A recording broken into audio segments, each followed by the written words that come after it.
Agama Kristen kalau udah berbagi pasti udah ada maunya, mau memurtadkan orang Islam. Shalom saudaraku, siapapun Anda, karena tidak ada namanya dan juga dimanapun Anda berada, Tuhan Yesus memberkati. Waktu saya merekam ini tuh sudah pukul 12:01. Saya udah pengen tidur, tapi nggak tahu kenapa dari tadi siang saya tuh sudah pengen merespon komentar kakak, tapi karena banyaknya kegiatan dan juga deadline yang harus saya penuhin di hari ini, saya jadi nggak jadi.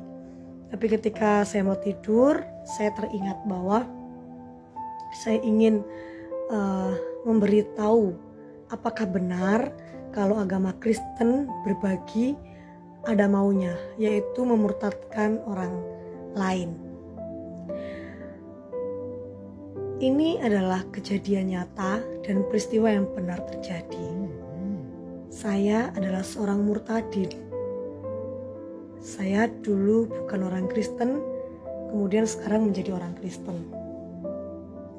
Dan saya murtad dari agama saya yang lalu bukan karena orang Kristen berbagi.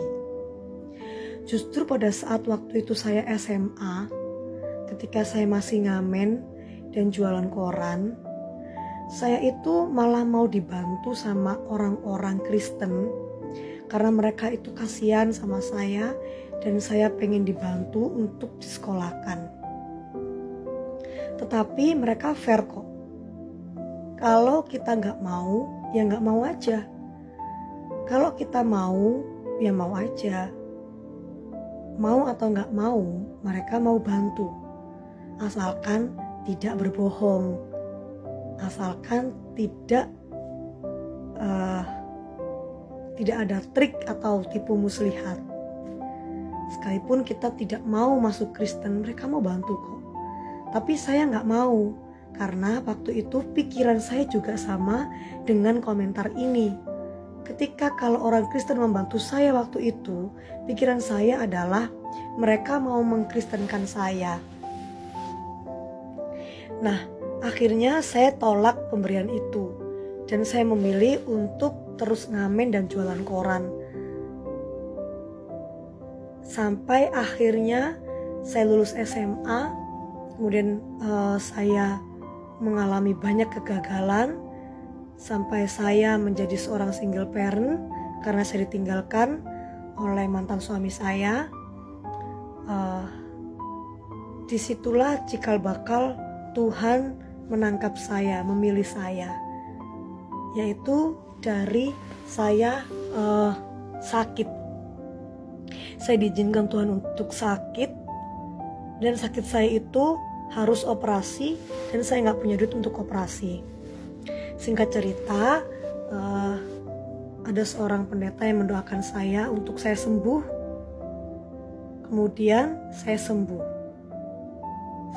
Ketika saya sembuh, saya tidak langsung percaya karena sama, saya masih bebal. Sudah banyak tanda, sudah banyak mujizat, tapi saya tetap melawan Tuhan. Akhirnya Tuhan memanggil saya lagi di ibadah Pentakosta. Nah, di ibadah itulah Tuhan memberikan saya mujizat, yaitu Roh Kudus-Nya yang dihembuskan di dalam hidung saya dan saya merasakan kepenuhan Roh Kudus. Dan disitulah saya percaya bahwa Yesus Kristus adalah Tuhan dan saya memutuskan untuk mengikut Kristus sampai hari ini.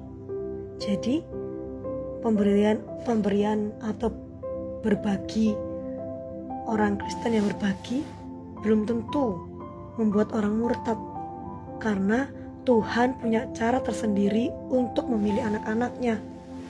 Tuhan memiliki metode-metode yang lain yang Tuhan berikan kepada setiap umat pilihannya.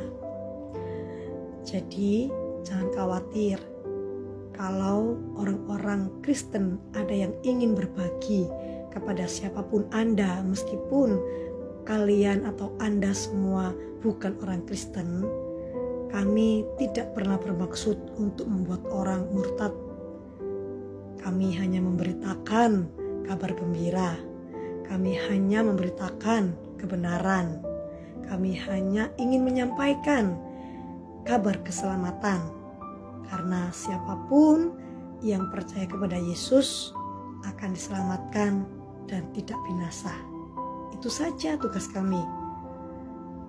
Karena hanya karya Roh Kuduslah yang dapat membuat hati orang percaya dan mulut orang mengaku bahwa Yesuslah Tuhan.